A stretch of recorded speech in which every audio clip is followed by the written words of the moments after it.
Hi, everyone. I can see people starting to join. We will give a few minutes for everyone to get logged on before we actually get started.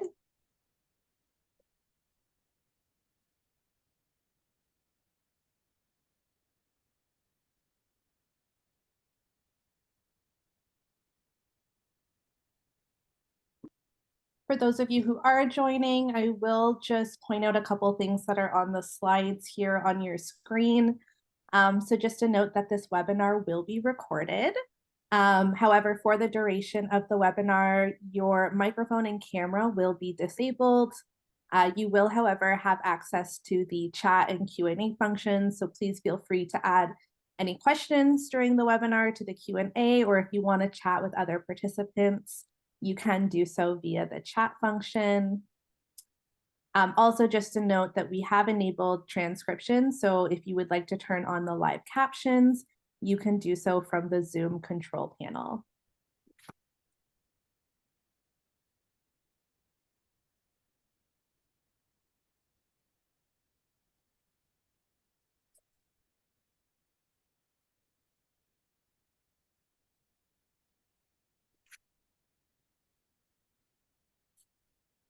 Okay, so it is 1 minute after 1 o'clock, so I will go ahead and get started since we have quite a bit of content to get through today.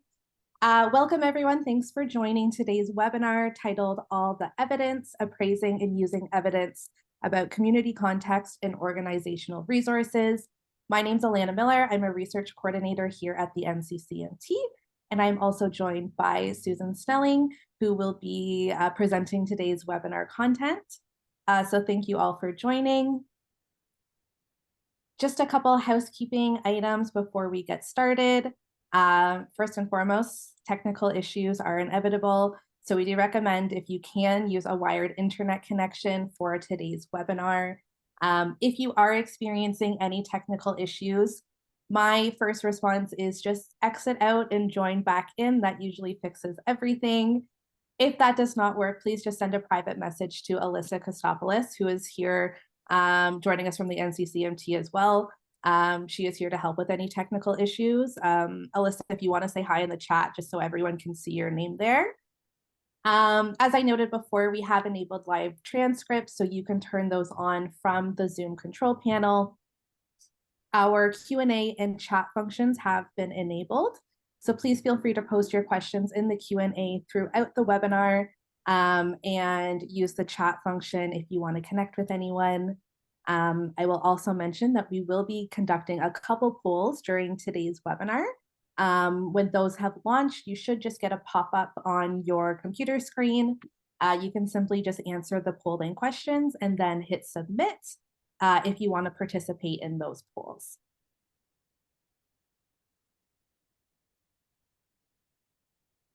I will also just make a reminder that this webinar is being recorded and the recording will be accessible after the webinar is finished. You'll be able to find that on our YouTube channel.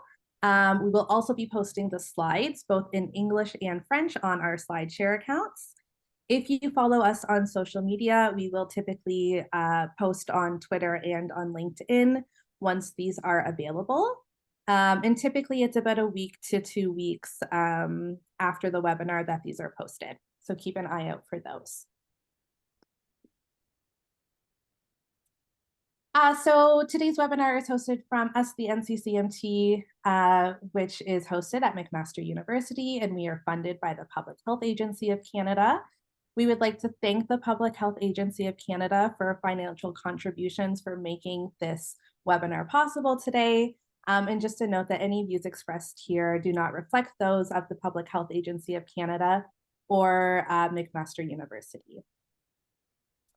We would also like to note that McMaster University is located on the traditional territories of the Mississauga and Haudenosaunee Nations and within the lands protected by the Dish with One Spoon Wampum Agreement.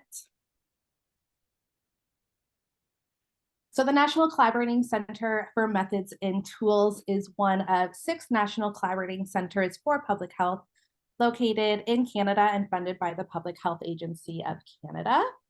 We were all established in 2005, And our goal is to work together to promote the use of scientific research and other knowledge to strengthen public health practices, programs, and policies in Canada.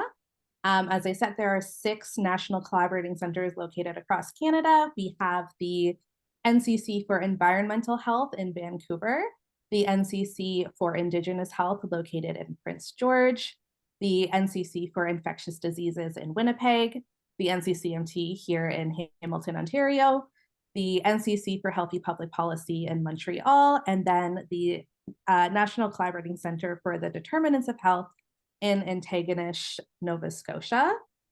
Alyssa has posted the website to learn more about each of the NCCs, and I encourage you all to do so. So here at the National Collaborating Center for Methods and Tools, we facilitate and scale evidence-informed decision-making in public health organizations across Canada. We do so by providing high-quality resources, real-world training, and practical mentorship to help respond to the ever-changing needs of public health professionals.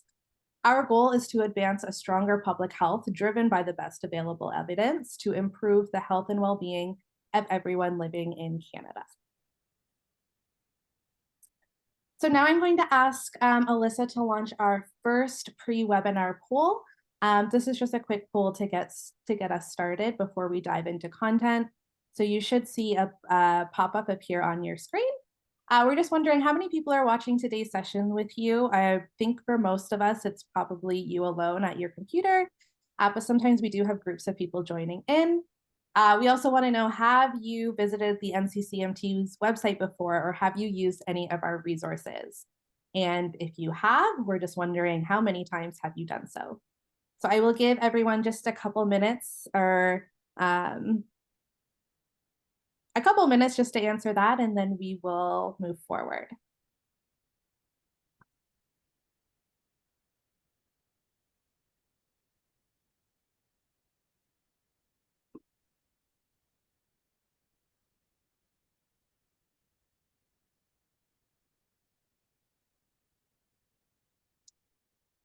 So it looks like most of us have answered that. So if you are still answering, go ahead, but I will move on. I am very happy today to present Susan Snelling, a Senior Knowledge Translation Specialist here at the NCCMT. Susan will be taking us through the content of the webinar. And with that, Susan, I will pass it over to you.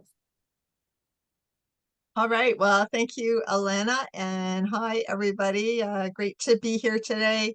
I'm coming to you today from Manitoba-Nising, or Manitoulin Islands, which is the current and traditional home of the Anishinaabe, the Odawa, and the Potawatomi peoples.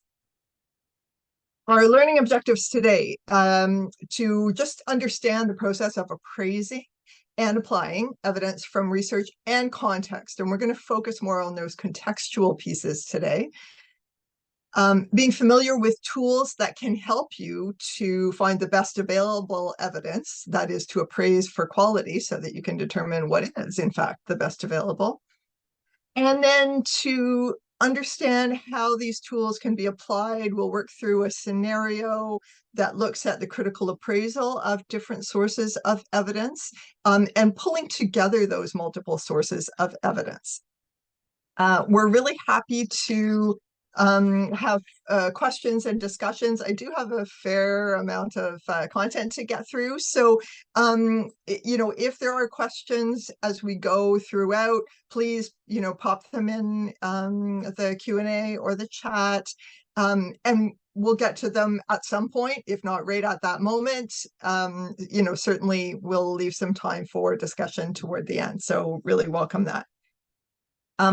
I should also say, along with this webinar, we're trying something maybe a little bit different. We're offering knowledge broker mentoring to kind of follow up on this webinar. So if there are particular ways that you want to use this content, you've got a project going on, or you want to dive a little deeper, I'm kind of saving some office hours that you can book. So if you want more of that one-to-one conversation about this, I'll give you more details about how to do that at the end.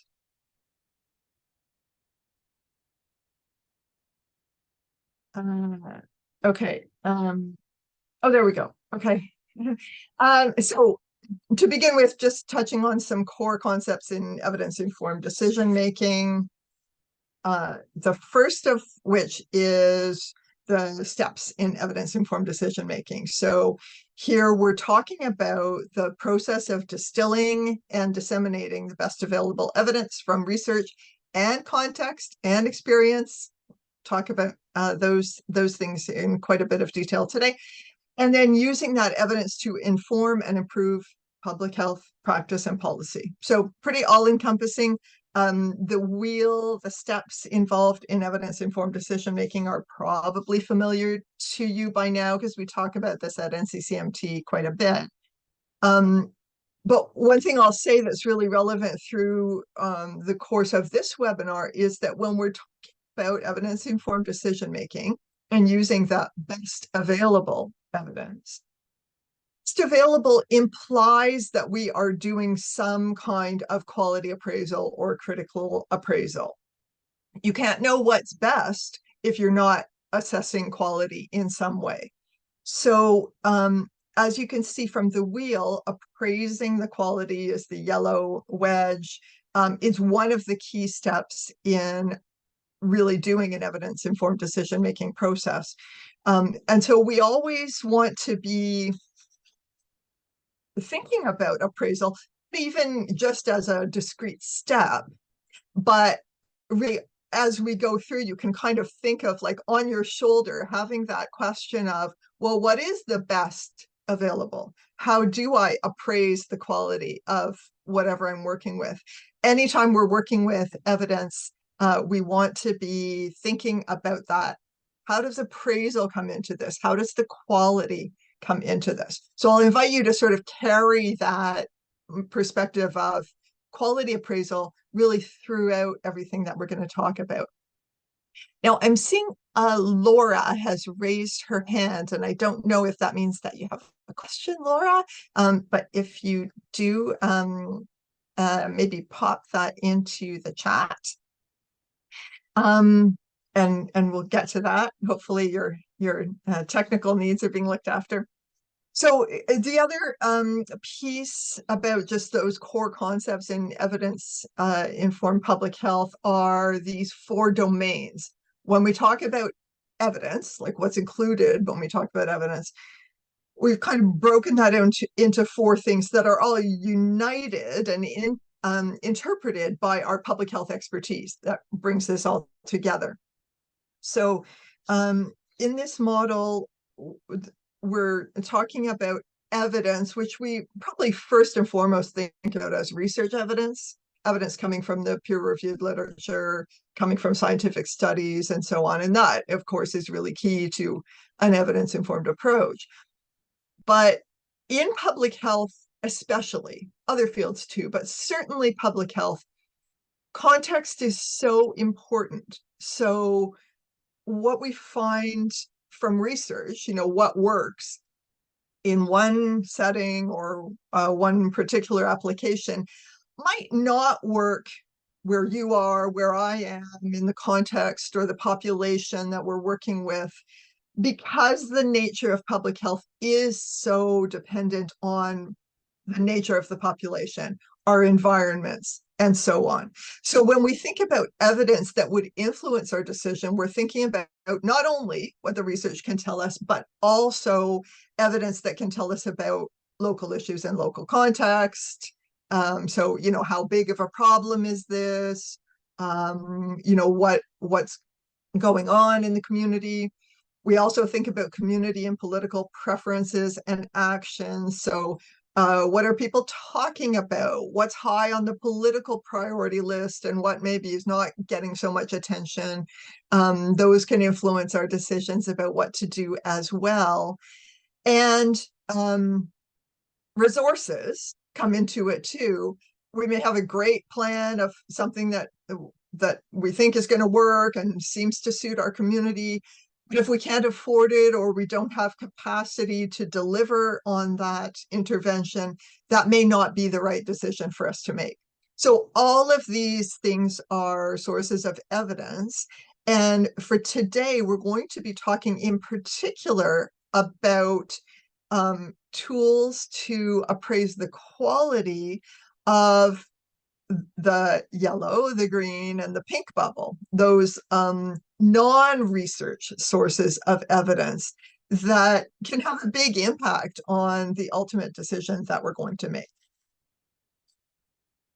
So I called this, Alana, can you move that slide forward? My controls just keep disappearing, so I'll let you do it. Thanks.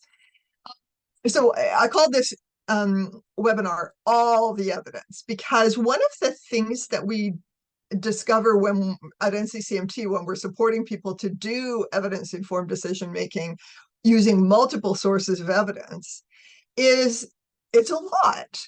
Once you start bringing together all the research evidence, that can be kind of overwhelming, and people have questions about, what do I do if things are contradictory, or, I've got this and I've got that and this other piece.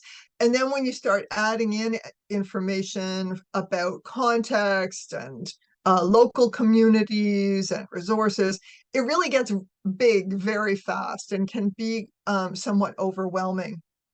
So yeah, evidence-informed decision making using multiple sources of evidence sounds good, right? There's nobody who's going to really be opposed to that in theory. Sounds good.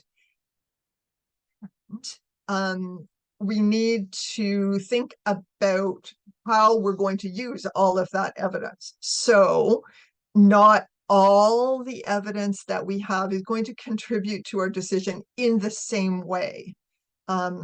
So different sources can inform us about different aspects of the decision. And not all evidence should be weighted equally. So higher quality evidence of any kind, any of these bubbles, should have a greater influence on the decision.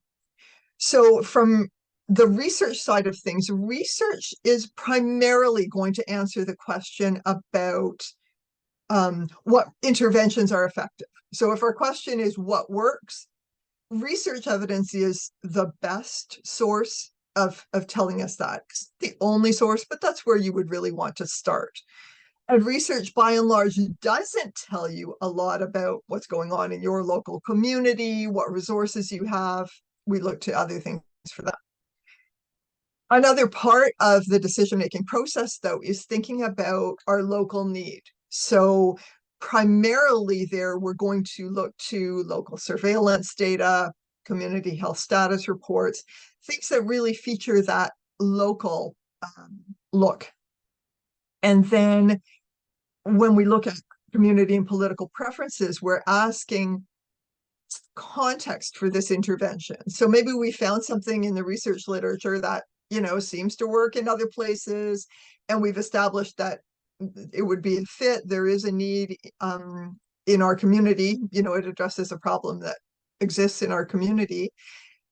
But what do we know about the populations? What do we know about the potential to actually make this happen and get it through, from a political sense?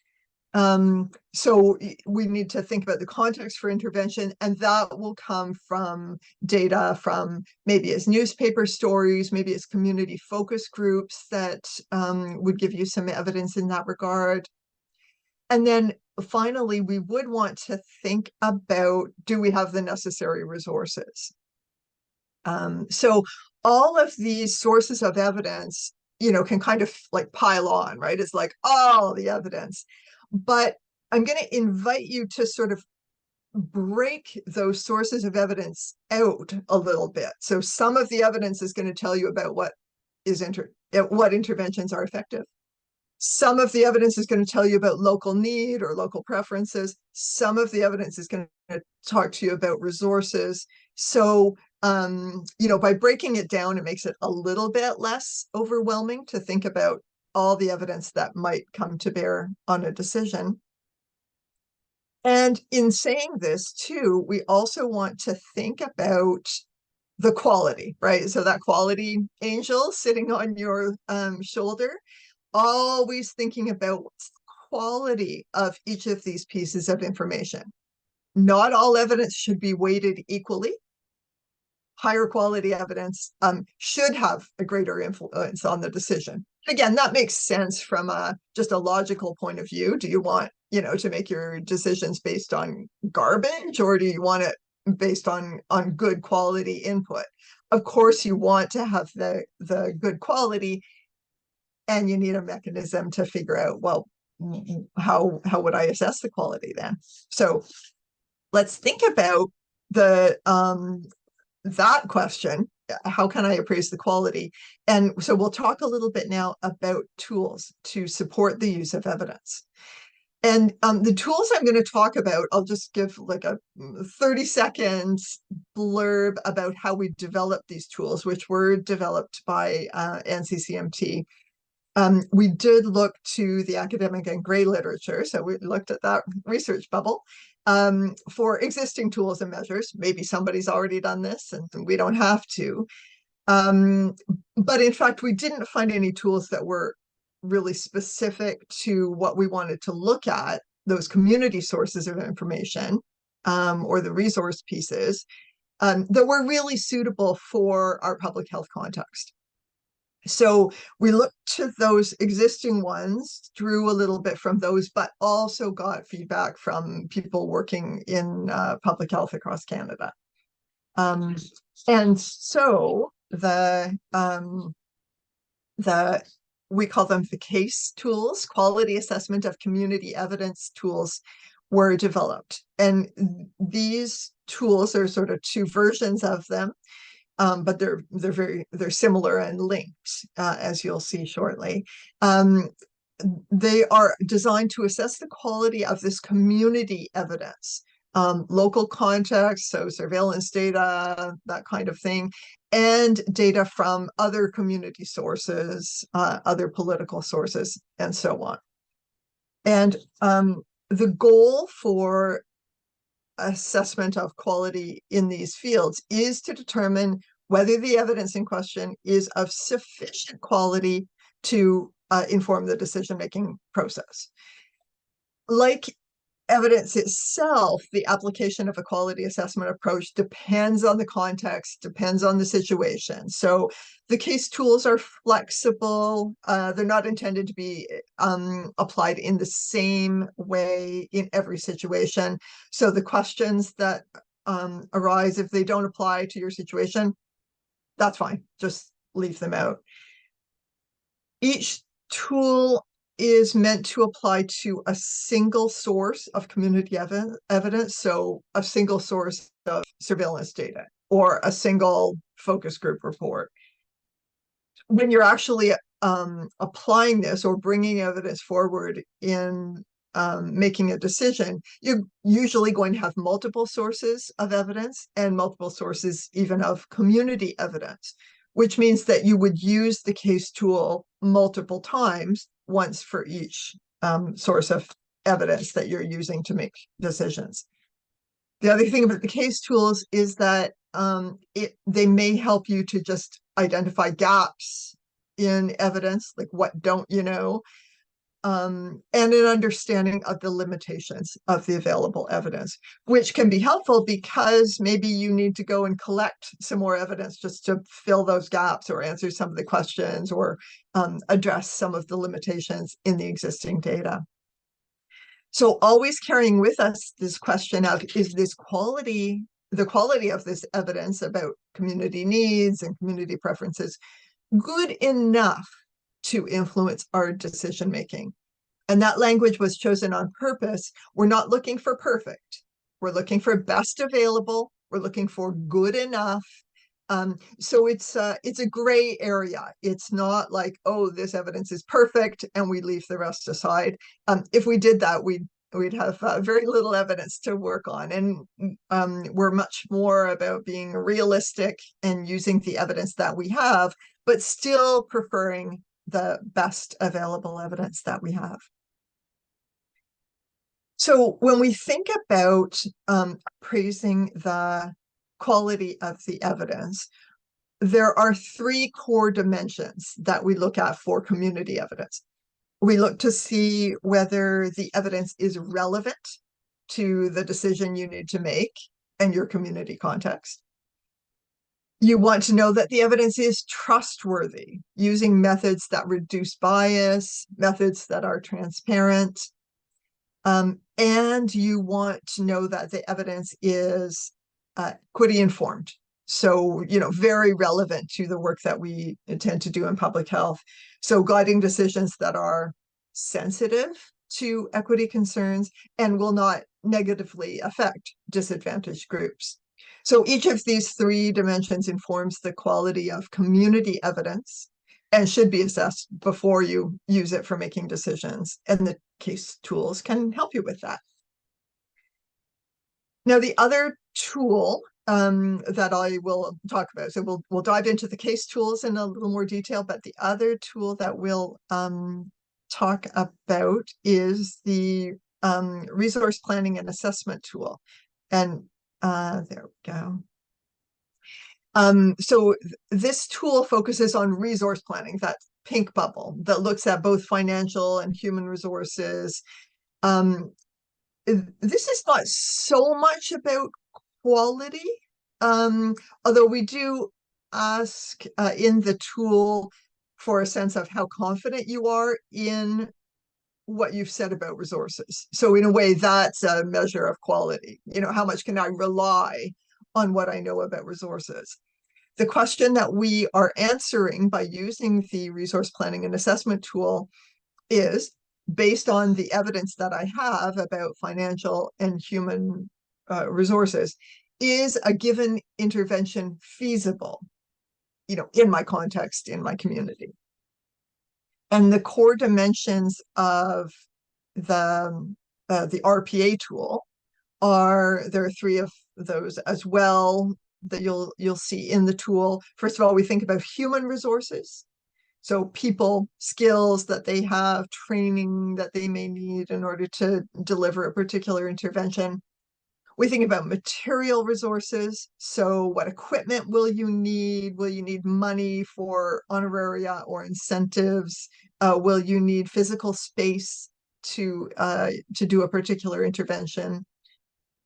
And organizational support resources are the third dimension here. So we think about equity considerations that an organization or maybe a partner can bring or help with.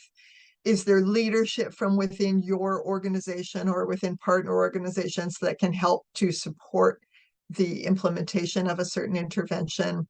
Do you have social media that you can harness from yourselves or your partners?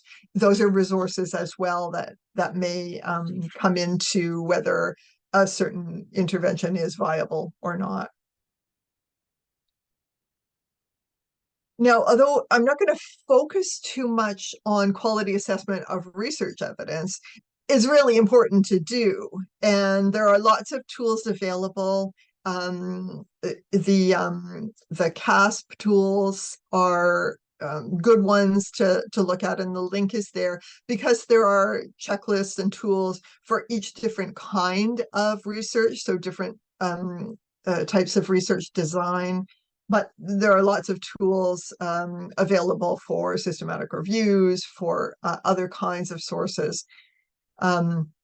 So if you're using research evidence, and I suggest that you do, you want to be asking from that quality angel on your shoulder, is the quality of this research about effectiveness of interventions good enough to influence the decision that I'm going to make? Again, doesn't have to be perfect, but we want to bring with us an appraisal, an assessment of whether the evidence is good enough for me to have some confidence that it's guiding me in a way. So all of this thinking about quality appraisal is really about reducing risk. So as the quality of any source of evidence goes up, the risk of using that evidence goes down. So when I talk about risk, it's really the risk of getting it wrong. As the quality of the evidence goes up, our risk of being wrong in what we think the evidence is showing us reduces. So that's why quality is so important, because we want to reduce the risk that we just get it wrong based on what the evidence is telling us. So of course, we're interested in getting it right. If we're going to make a decision that affects our communities, we want to do the best job possible to get those things right. So let's talk through a scenario. And there we go. Sorry, the controls are just a little bit slow to pop up on my screen, but they do work once I get there.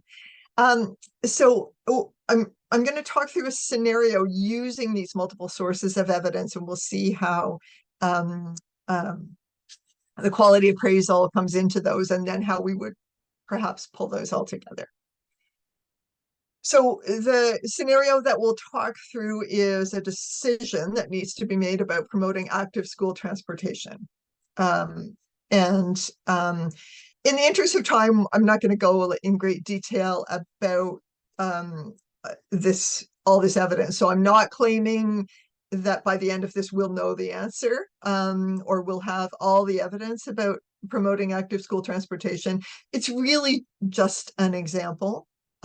If you have a scenario in mind of something that you're working through that has all the evidence coming to bear, think that through kind of in parallel to what we're talking about here, and happy to answer questions about different cases that you may be wanting to consider. So, but in broad strokes, we'll walk through this kind of decision about active school transportation. So let's say from this scenario that someone approaches you, from your leadership team, wherever you work, to say, I heard about this active school transportation at a conference. I think we should consider doing this, but I want your help before we make a decision. So, have at it, bring the evidence to bear, and let's see what that tells us. So immediately your thoughts are going to go to, what evidence can I bring in? You're probably going to think about that four bubble model of the different kinds of evidence. And for those of you who are not familiar with active school transportation, we're talking about human-powered, non-motorized modes of transportation for children and youth for their trips to and from school. So walking, biking, those kinds of things. So let's work through the scenario, looking at the different sources of evidence and how you can appraise them for this question. First of all, you might start with research, and I'm starting here on purpose. When we get to the end, we'll talk about the decision flow and talk about maybe, would you start with research or would you start with another bubble? But it's important to bring the research in at some point if you're going to be using evidence. So we'll start here for now. The decision that we're trying to make is, should our community implement an active school transportation intervention? So when we go to that research bubble, we want to find evidence about what works. What interventions could we put in place to actually sort of get this going or ramp it up? And we want to be thinking about the quality of that evidence. So generally speaking, when we're looking to the research evidence, we want to start high up on the pyramid, if you've heard us talk about that before, looking for synthesized evidence. Not starting with single studies, but starting with guidelines, meta-analyses, systematic reviews, because they save you time, and because they we can even out the outliers, the single study that might have a really different finding from all the others. It's not that we don't want to know about those outliers, but we don't want them to overly influence our perspective on what works, because we could get it wrong, right? So we want to be reducing the risk that we're going to get it wrong. And one of the ways is to use systematic reviews, and more precisely, good quality systematic reviews. So not all systematic reviews are created equal, though. So we're going to need to assess the quality of the review. And one way that we can save ourselves time again and move through this part fairly quickly is to look for sources of pre-appraised, that is pre-quality appraised evidence. Health evidence is one place that's great for this if you're working in a public health topic. So if we went to the health evidence website, you can do an advanced search, and that's the screen that I've captured here, where you type in your topic, active transport, and you can select other things too, different search terms if you want to put them together, restrict to certain years. What I've done here is chosen a topic area of physical activity, because that's really one of the outcomes that we'd be interested in, and chosen the school setting from the drop-down menu. There are things that you can pre-select. You don't want to select too many because that will narrow the scope maybe too much. The question from Nicole, is it open access? Yes, it is, absolutely. Not all of the sources that you will find through health evidence are open access, but you'll be able to tell from the specific ones that come up which of those are open access. There's a little code there. Yeah. So we're searching for active transport, and let's see what health evidence tells us. So in health evidence, we get 11. So if you look up here in the right, we got 11 results. What I didn't say is that health evidence only has synthesized evidence, so only systematic reviews and meta-analyses. You will not find single studies here, but this is great because this is the right place to start in your search. And health evidence has already done the critical appraisal for you, so bonus there as well. And that's what you're seeing in these ratings, the orange and the green bars. So obviously the green bars, the 3 bars, those are of highest quality in terms of how the systematic review was done. So we've got, a few 3 green ones, and then the remainder are in that sort of moderate quality of systematic reviews. So, okay, we've got 11. That's a lot already. Our minds are starting to explode. So where do we start here? Our advice is really twofold. Start with the highest quality, which we already know where those are, the green ones, and also start with the most recent. Why? Because the most recent ones will have the benefit of all the research that has been done prior to that. So applying those lessons to this search result, we would start first by looking at Jones, which was from 2019. Still fairly recent, not, probably not too much has changed in the last 4 years, but we can talk about what you might do to check, whether you are missing something really important in the next, in the most recent years. You will see that Hernandez from 2023, so we'd be kind of excited because that's really recent. But if you look at the topic, it's about structural level environmental interventions. And I think we're probably interested in something a bit more broad. We haven't necessarily said that it's only like built environment things that we're looking for, or structural level. Same thing with Woods down below that. That review was specific to the impact of policy outcome or policy on physical activity within the school setting. Now, we might keep in the back of our minds that if we end up going with a policy intervention, we might want to come back and look at this one and see what they have to tell us. Or if we end up going with a structural, built environment kind of intervention, we might want to go back and look at Hernandez, even though it's only of moderate quality. we're always juggling here. So it's not as if we say, oh, moderate quality, that will never, grace my eyes, right? I will never, stand to look for something that's only of moderate quality.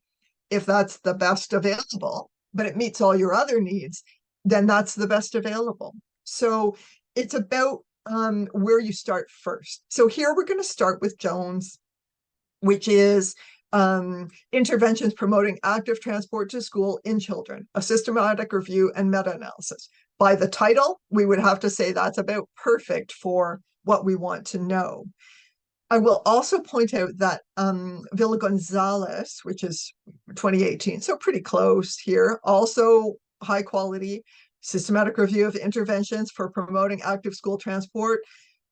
This one would also be great. We'd probably want to look at that one too. Why not? But Jones, because it's a little bit more recent, we would start there because in theory, Jones should have everything that Villa Gonzalez has in it, plus anything that happened between 2018 and 2019. That's true if they constructed their searches in the same way, if they included exactly the same things, which maybe they did, maybe they didn't. But for now, we'll start with Jones. So people are asking, okay, quality ratings, who does this, who decides? So this is actually our colleagues at Health Evidence do these critical appraisals of the systematic reviews. So they're all done in the same way, using a tool that, if you want to see it, you can find it on the Health Evidence website. You can actually go into the specific articles and see the exact quality rating. So the 10 questions, what did each one score on it? Where did they lose points, and so on.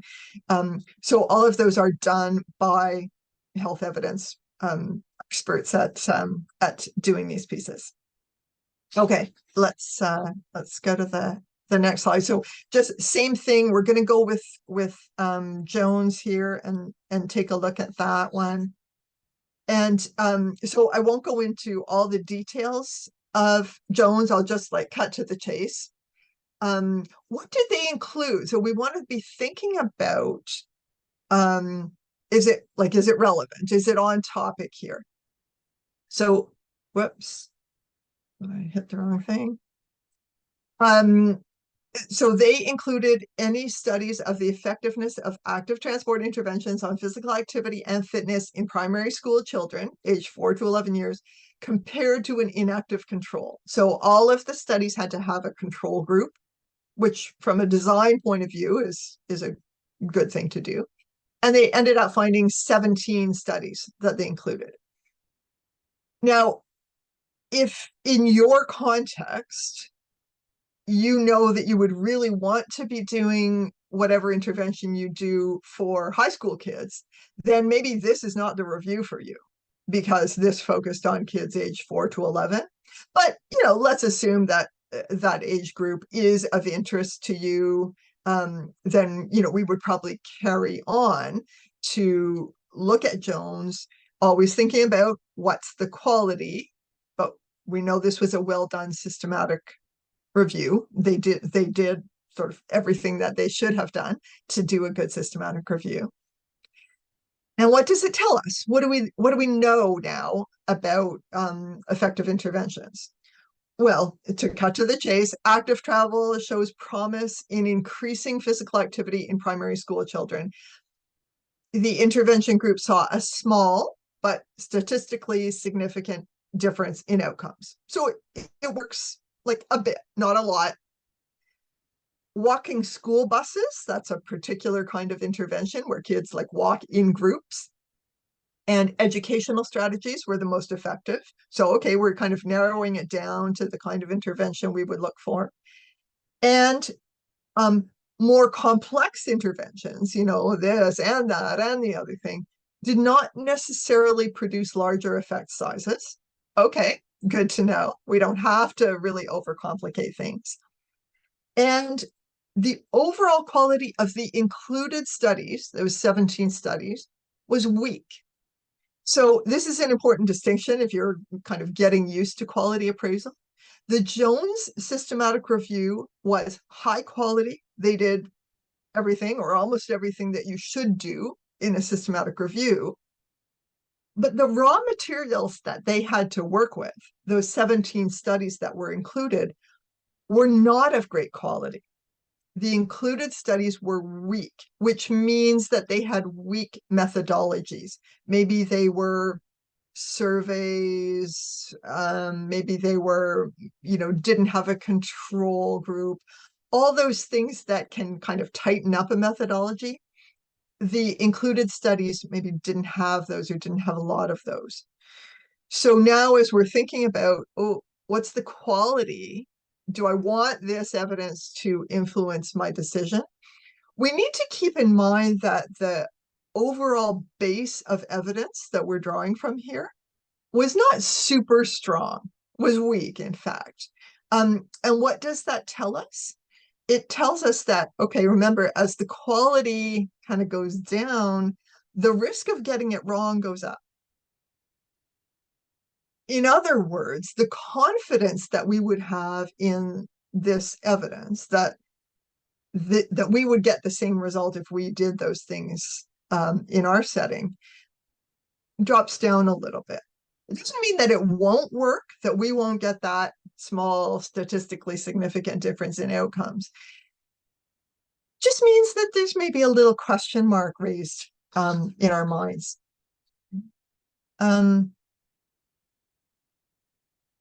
So we would probably also want to look at Villa Gonzalez because it was similar.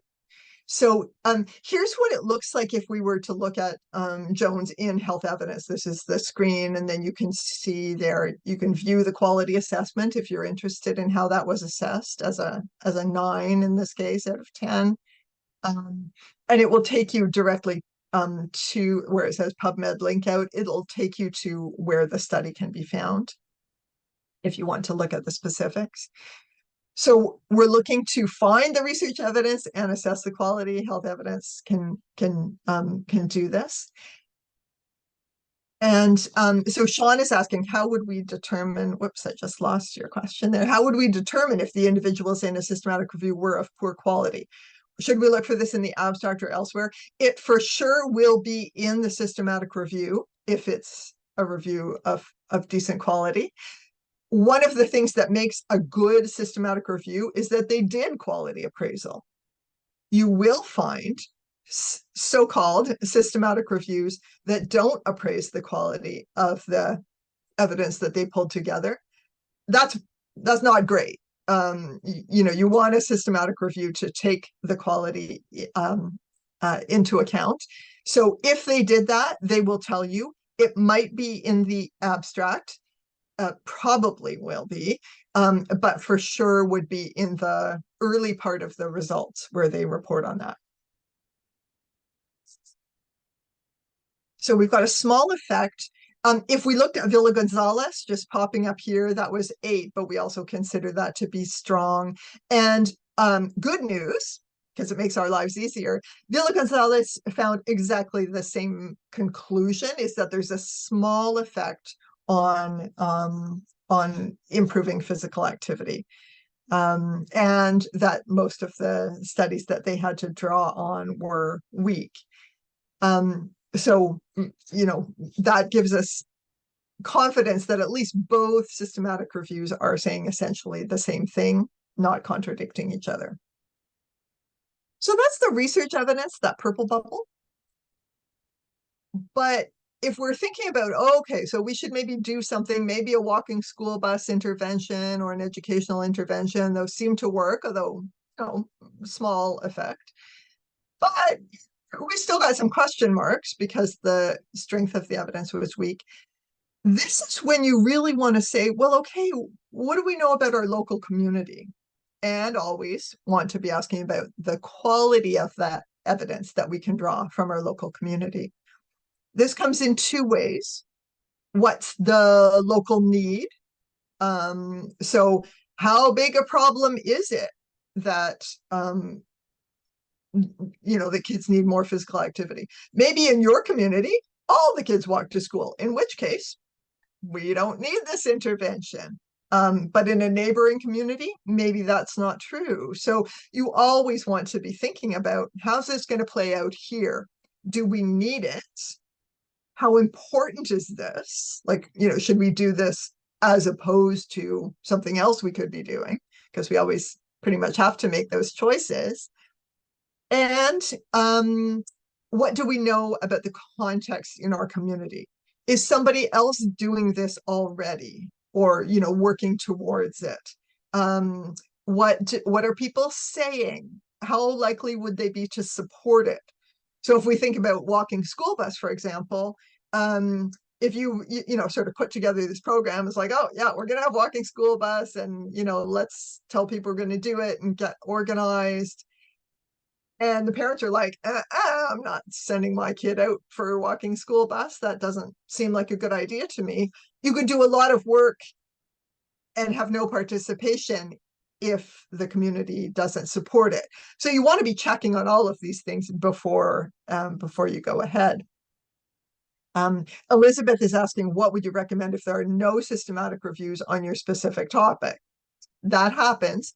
And my advice in general is look for a systematic review that's related, but not the same. So it's like, if you look within this bubble, within this sphere, and there's nothing, broaden your sphere a little bit, but stay within the systematic review world if you can, just because it saves so much time. So if there was nothing about active school transportation, maybe I would look for physical activity promotion in schools in general, not active school transport, but just how do we get kids more active? Or if that's not it, what do we know about adults being physically active? And then, could we apply that to kids? So broaden, broaden, broaden. And if you really can't find anything that's relevant, then you go to look for single studies on your topic. If nothing there, broaden a bit, broaden a bit, broaden a bit. It's definitely a back and forth process that we do when we're searching. So the case tool will help you assess the quality and keep the best available evidence of local community need. So you might be looking for, what do we already know about current physical activity in our community? Do we have any data about kids' physical activity already that might be relevant? Do you already know how far kids travel to school? If they all live like 10 kilometers from the school, it's not likely they're going to be walking every day. So that intervention, although it's great somewhere else, might not work for your community. That's the kind of value that community evidence brings to your decisions. If they if they really need to all come local long distances, it might not be the right thing for you. Maybe they could bike, different options that might be relevant. So for our scenario, let's say that you have some evidence from a census, a survey done at your at the school that tells you the proportion of kids who live within walking distance. School boards maybe collect this information to figure out how many kids in that catchment area and where they live. Maybe you have a survey of parents and caregivers in the school that already asked them, how do your kids get to school? Do you drive them? Do they take the bus? Do you walk? Do they walk? So maybe there's already something like that. Maybe the bus company has mapped already where they drive kids, where they pick kids up on the way to school. And you can fill in the gaps too. What else might there be that tells you something about your own community? Now, I'll make the distinction here that our question has shifted a little bit. When we were looking at the research, we wanted to know interventions work. It's effective. Can we get from wherever we are now to having kids more physically active by using active school transport approaches? What works? Research is great for answering that question. What works? What's effective? When we go to look for these sources of community evidence, we're not really answering that question anymore. We might be a little bit, it might be relevant for that. But for the most part, when we get to community evidence, we're looking for an understanding of the local need. It's not about what's effective anymore. It's about if we did that thing that's known to be effective, is there a need? Like, is there an audience for it here? And so this is the kind of evidence that is relevant for understanding that question in our community. You know, what do we know already about these about physical activity and using active methods to get to school? And because we always think about quality, we would be doing quality assessment on all of these sources. And remember the dimensions of the case tool for local community evidence. We would ask, is this evidence relevant to my situation? Is it trustworthy? So thinking about the methodology that was used, you know, do I believe these results? Is it equity informed? So in this case, we might be thinking about, you know, things like who answered the survey, what groups were left out, who lives close and far, just knowing what we know or what we can learn about neighborhoods, who would be disadvantaged if we had an active school transportation intervention for those people living close to the school, but excluded those living far from the school. You know, how does equity come into that? So the case tool first, it helps us to think about the quality. So I'm not going to go through the questions in detail here, but you would be asking about the relevance. And it's really just like, you know, you can kind of check it off, but maybe you would want to actually write in answers. You know, not everything can be answered by a yes, no. And then we do a summary of your overall assessment, like how relevant is all of this? Are there gaps? Is there anything that we don't know from looking at the quality evidence? Sorry, looking at this community evidence. Same thing for trustworthy. We think about the methodology. How much does it connect with other research evidence? Where are the gaps? What do we not know? And questions about whether it's equity informed. Some of these are easy to answer yes and no, but some of them would require a little bit more nuanced answer where you would like write that down or just make an overall assessment. So here's some data now. So, you know, let's say for argument's sake that, you know, all of these sources were at least decent quality.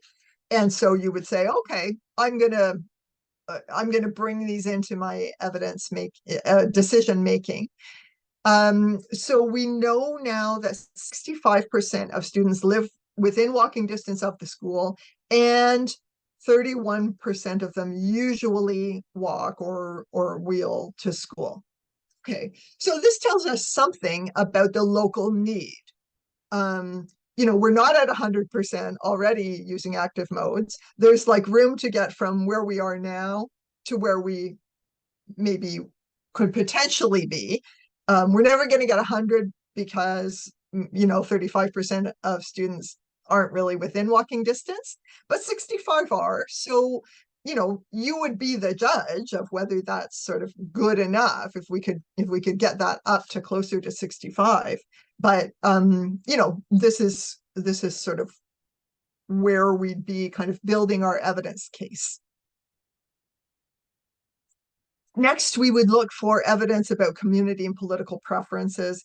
And sometimes like what goes in the yellow bubble and what goes in the green bubble is a little bit hard to figure out.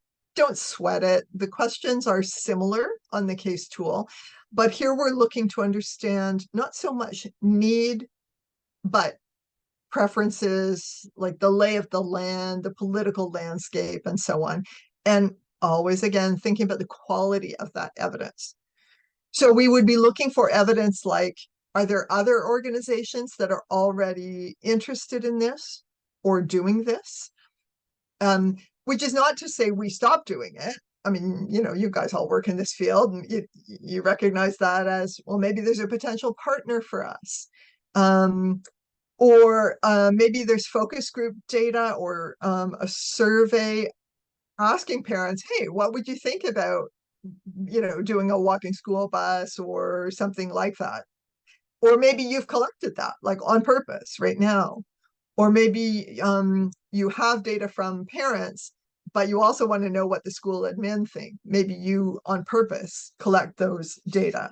So this quality assessment can be both about data that already exist that you had from before or that came from somebody else, or think about the quality of your own data that you're bringing forward.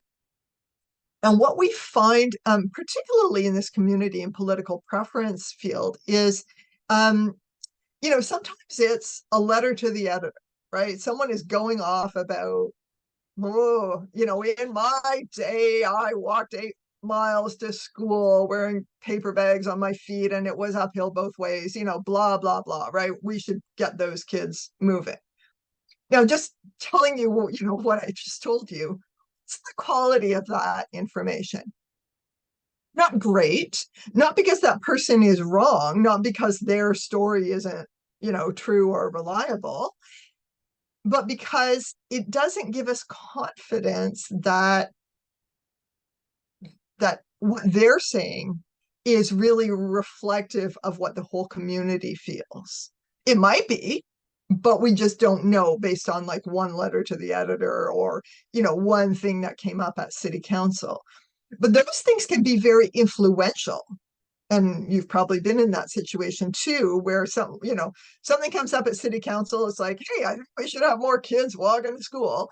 And all of a sudden it becomes a big thing that everyone has to be working on this. It's good at this point to be asking, what's the quality of that information that's got us all of a sudden in a tizzy about this particular issue? And is it good enough for me to drop what I'm doing and start doing that thing? And I'm not suggesting that political factors are not important, not really influential, and can't be harnessed to move something forward quickly because there is that political support. But from a quality point of view, we still want always to be asking, what is the quality of the evidence that we are using to understand political preferences or community support? So let's say that we have some local survey data, survey of parents about active school transport, and we already know that there are some reasons that they would not support walking or biking to school, and some changes that they would need to see before they would think about doing more active transportation. Okay? Or maybe you went out and collected these data because they didn't exist. Again, we would be asking, how relevant is that survey to what we really want to know?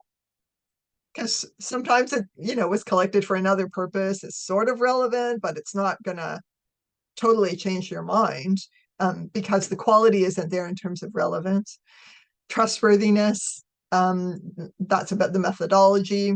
How was the survey done? If you did the survey, you probably did a good job on it. If someone else did the survey, maybe it wasn't that great. Maybe the questions were a bit biased. Wouldn't it be great if, all our kids would get more active?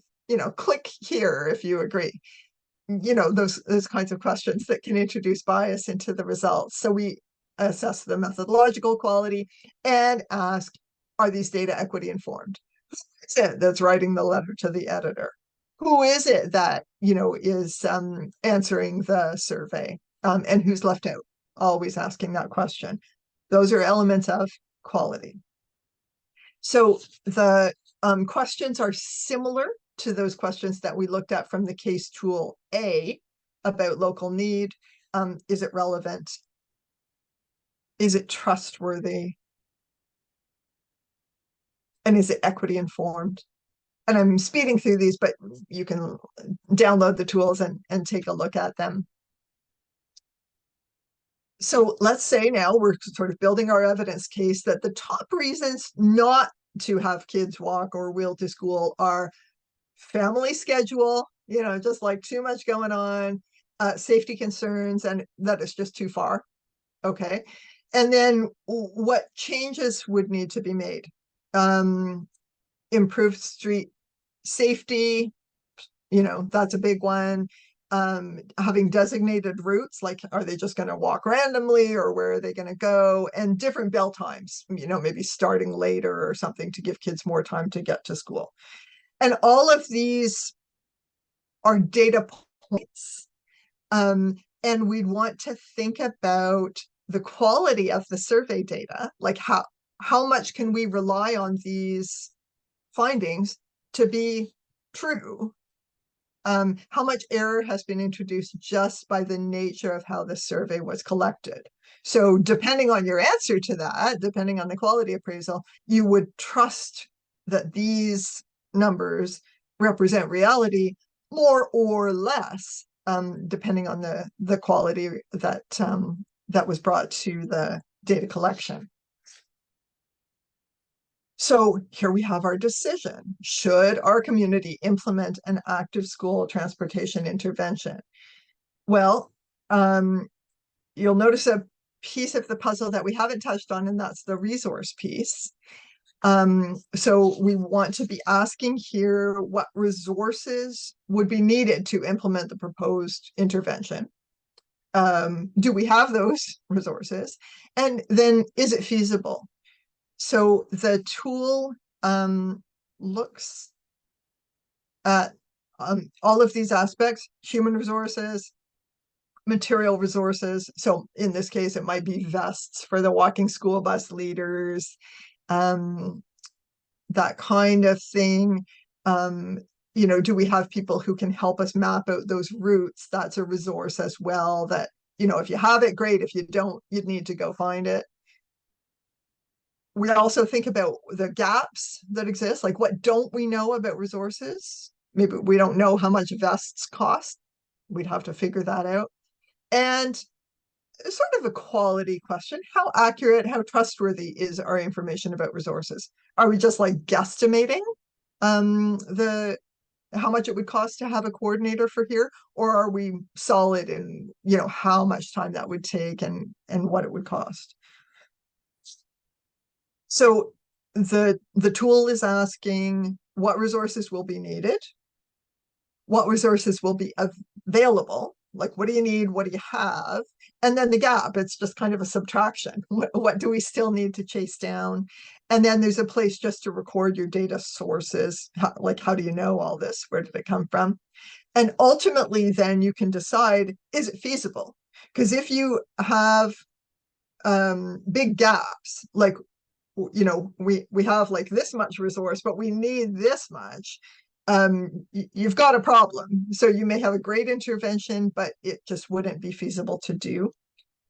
The questions are laid out in this way. So some details about human resources, each aspect of that, and the same for the other section on materials, same for organizational resources.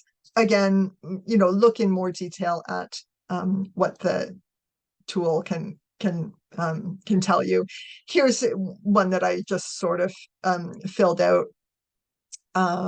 So you would say, okay, well, the personnel we would need, crossing guards, 1 per school, but most schools have them already.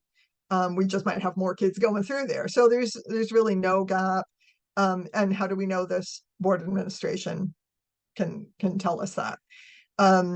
Collaboration, well, we'd want to talk with we'd want the support of the school council and the neighborhood associations, but they're actually on board, lucky us in this case. So there's not really a gap there. And we got that data directly from them. So in this case, we might say there's no big gap in terms of the human resources, but maybe there would be in the other areas.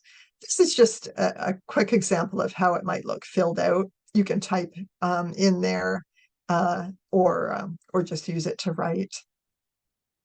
So, okay, so we've got a bunch of evidence, all the evidence brought forward. Let's see how this might actually work in practice. So this is a rough decision flow of how how you how I would suggest you think about dealing with multiple sources of evidence. So first of all, you've got like all the evidence. Break it into those sections. What do we know from research? Because that helps us answer a particular question, usually a question about what works. And then we've got some evidence that tells us about local need, about community support and preferences, and about resources. So think about what your evidence can and can't tell you about each of these. And then it may not come down to an exact yes or no. This is probably an oversimplification, but think of it this way, is starting with the research, and I'm saying this on purpose to start in this way, but we'll talk about why you might do a different order. If you start with the research saying, okay, my boss said, look into these active school transportation. What do we know about them? Well, does the research say, like, yeah, there's support for this? Like, does it work or not? If it doesn't work, you probably can stop right there. Right? I mean, if it doesn't work, unless you feel like you're so different in your community from everywhere else this has been done that it'll work for you, but it never worked before, it's unlikely. Contextual factors can have an influence, but if nobody else has been successful, maybe you stop right there. Okay, from the research, nothing really has been shown to work so far. So we don't need to be implementing something that we've seen in the research. You still might want to do something, but you might stop right there. But if there is research to say, yeah, there's something that we could do, in this case, walking school bus, is there a local need?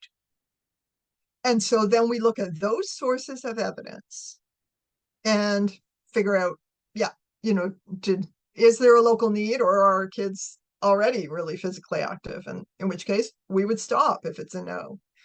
But here we say, okay, move on. Yeah, we've got something, there's a need for it.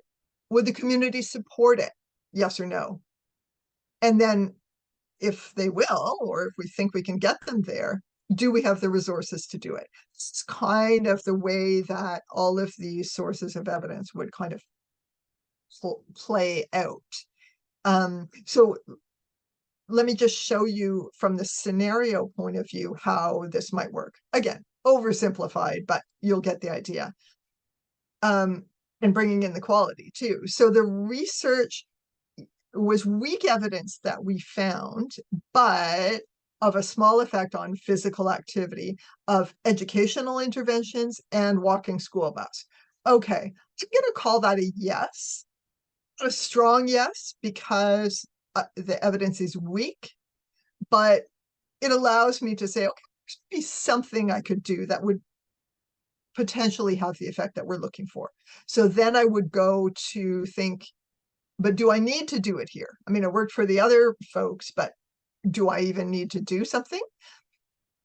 Well, we don't know about the quality of the evidence sources. Like, you could have done case, I didn't, but because we didn't have specific data sources. But let's say you did the quality appraisal and the evidence is, as we said, 31% could walk to school, or 31% walk now, but 65% could walk. So I'm going to say, yeah, there's a local need. If the quality of this evidence is like not very reliable, you might say kind of soft on the need, but if we trust these data, then yeah, there's a local need. What about community support? Well, we don't know about the quality appraisal because we didn't look at specific sources, but we would do that appraisal. And maybe what those sources from the survey of parents are telling us, we need to address those barriers through education first, and then the walking school bus. Because there were a lot of questions about, well, is it safe, right? Or perception that it's not safe. So are there ways that we can inform people about how this actually works, how we could keep kids safer on these routes, and so on? Um, and I'm seeing pilot here because if the quality is low, like the research evidence is sort of weak evidence of an effect, maybe you don't want to turn all your programming upside down. So a pilot can give you a sense of, is it going to work here? Right? Do we get that same small but important effect? And if it does work, then you kind of go on to do it on a larger scale. So that's how quality of the evidence can actually influence how you implement. It's very practical, actually, looking at quality. And then the resources, in this case, it's low cost, like we've already got crossing guards.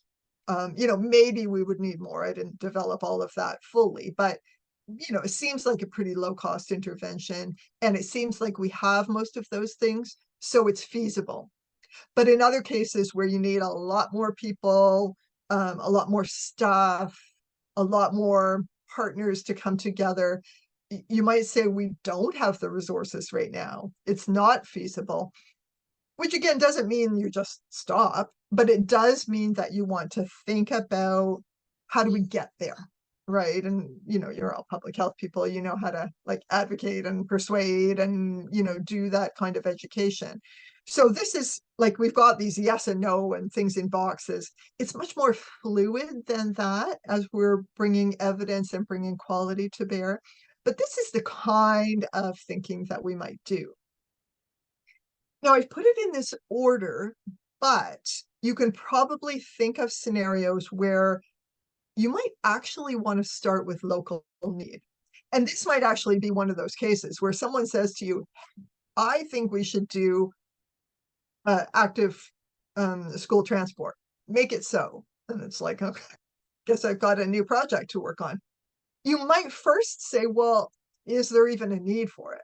Because if there's no need, like all our kids are walking to school anyway, you can stop right there and use your time for other things. You don't need to look at the research. You don't need to look for community support because you're already there. So, these blocks could be kind of moved in different orders depending on what makes sense.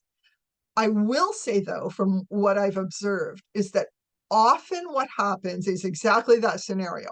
Hey, I think we should do something about, getting kids more physically active. How about walking school bus? And people maybe go and look at the local need and say, okay, let's get a baseline. Where are our kids now? And then they get the community support. Yep, parents are in favor of it. Let's go. And what's missed there is the research piece.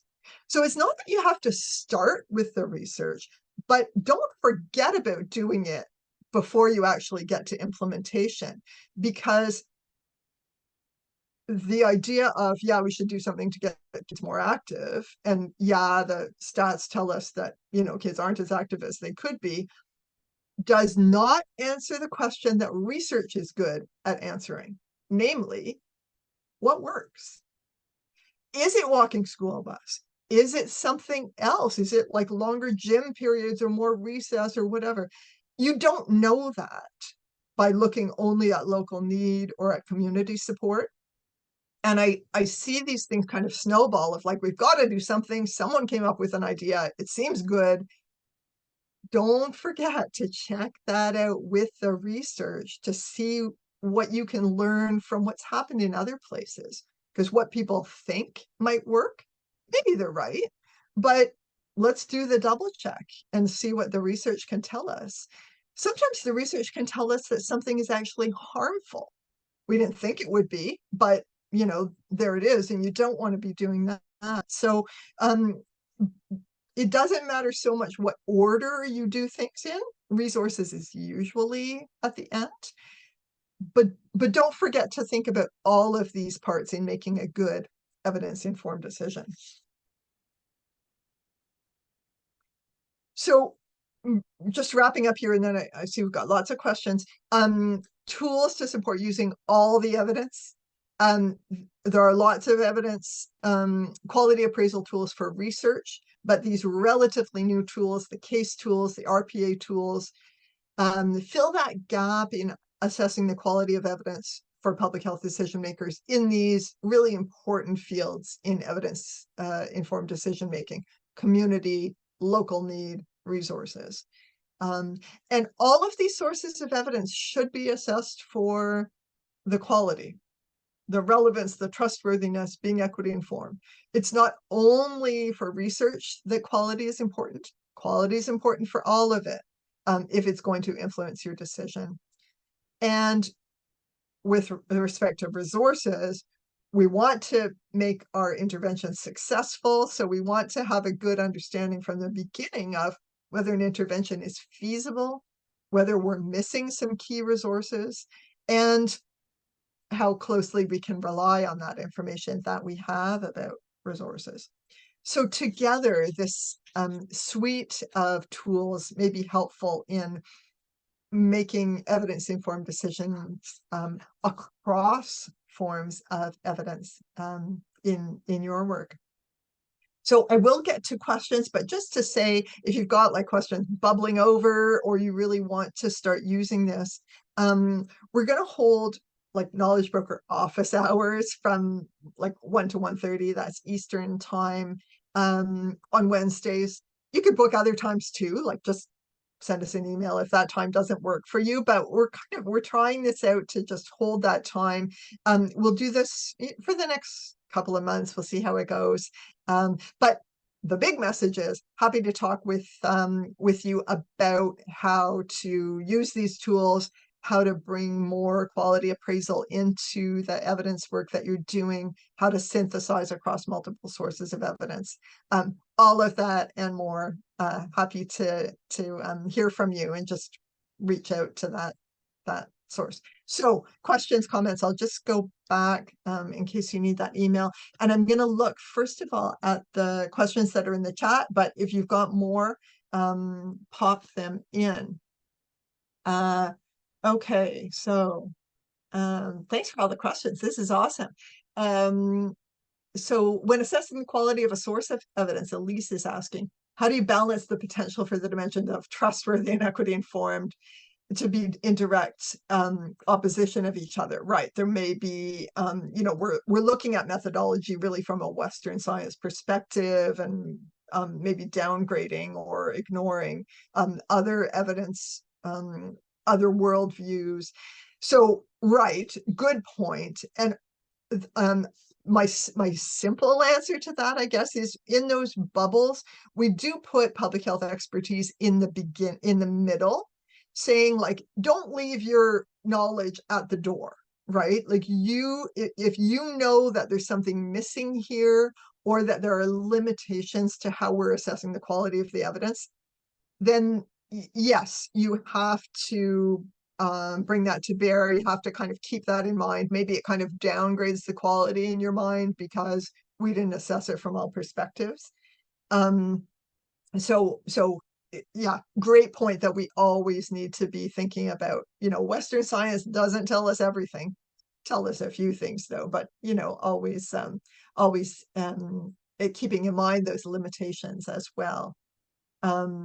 And how the evidence sources is communicated, right? So expertise from community members with lived experience isn't communicated in a traditional scientific way. Maybe it's not numbers and that kind of thing.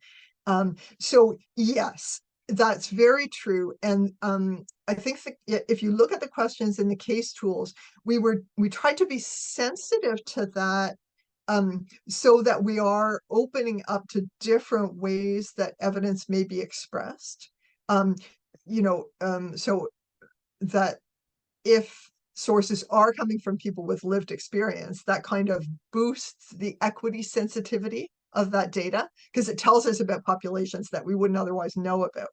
So, so we're not just saying, what's the methodology? Oh, not very good from a scientific point of view. Let's not look at that. We're also saying, yeah, but on the other hand, we need to hear from these populations. And so if it's evidence coming from underrepresented populations in our other evidence sources, like that's really important. So it really kind of increases the quality overall from our perspective. So yeah, this is really in a way why we wanted to develop the case tools and not just use tools for rating research, because that community and population perspective and equity considerations are so important. Tools specifically made to help appraise biases in questionnaires, data collection, framing of questions, etc. If I can think of one offhand, but there may be some sources that can help you with that in the NCCMT registry. So if you go to our website, look for the registry of methods and tools. There may be some methods or tools there that can help specifically with constructing good research questions and what to look out for about biases there. If you don't find something, send us an email. Someone will read it and get back to you for sure. Now, Rachel is asking about intersectionality of factors, especially when we're thinking about equity, how those might, build into the flow. So, yeah, so if those kids who live too far away are also those kids who may be disadvantaged in other ways, and so we'd be like making things worse from an equity point of view. Right. You already know what to do. You're public health people. You might say, you know what? Our priority here is not to improve things for those kids who already have other opportunities to be physically active, for example. We might then say, you know what? Our priority is to look for interventions that would work for either everybody or would work for those outlying areas or would work for specific populations. So you almost like circle back to the research to ask a different question, one that's, more equity sensitive in whatever way that needs to happen in your community. And the end result, like the intervention that you might think of doing, might be a really different one than the active school bus that that you thought you'd be doing at the beginning. So it's not unusual to sort of circle through multiple times and say, okay, we figured this out, but now we see a problem. So we go back. Joplin is saying limitations could be stated in the synthesis report if there are problems with the data, the evidence that was in what you found. Important to acknowledge the limitations of the data. Okay, any other questions? If there are, pop them in the chat. If not, we've got, polling going on, all the things happening right now. Thanks for these great questions. I mean, it feels like there's so much more that evidence can help us to do if we look at it from the right way. So trying to bring those equity considerations into those decisions about what evidence can do for us and how it can support our decisions. If you have more questions about this, if you want to talk further, please be in touch with us. Jaime is asking what kind of adaptations would be necessary for a disadvantaged community with very low literacy levels, for example. Well, right. So hard to say without knowing, specifically what we're talking about. But the way I would answer that question is you need evidence from that community, right? If there's a particular community that you need to work with, that you haven't heard a lot from, go get that evidence from them.